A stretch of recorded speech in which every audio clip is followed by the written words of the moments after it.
Have you ever walked into a place and just gotten a bad vibe?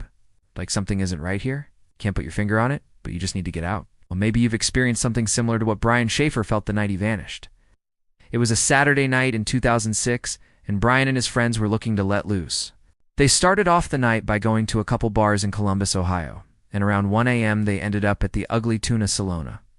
The guys were only there about 30 minutes when Brian decided he needed to use the restroom. This is where things get strange. Security cameras show Brian walking into the men's bathroom.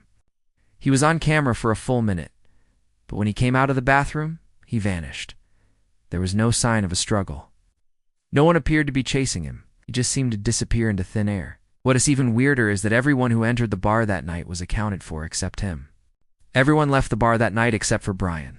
It was as if he literally vanished into the bar itself. The most terrifying part, he wasn't alone. In the weeks after Brian vanished, police interviewed everyone who was at the bar that night. They combed through hours of surveillance footage, but they couldn't find any sign of Brian. They didn't find his body, his personal belongings, or any indication that he'd slipped out of the bar unnoticed. And that leads us to one of the most unsettling questions of the case. If Brian really did vanish into the bar, then where is he? Some believe that Brian may have fabricated his own disappearance in order to escape his old life. Perhaps he planned to start fresh somewhere else without anyone knowing it was him. And if so, why?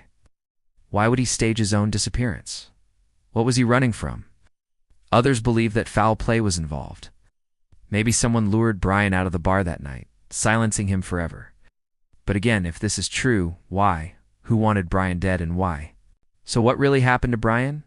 Was he abducted? Did he escape, or is there some other explanation? The truth is, nobody knows.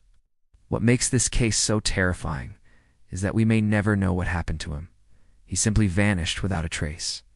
What do you think happened to Brian? Let me know in the comments below. If you want to learn more about missing persons cases, stay tuned.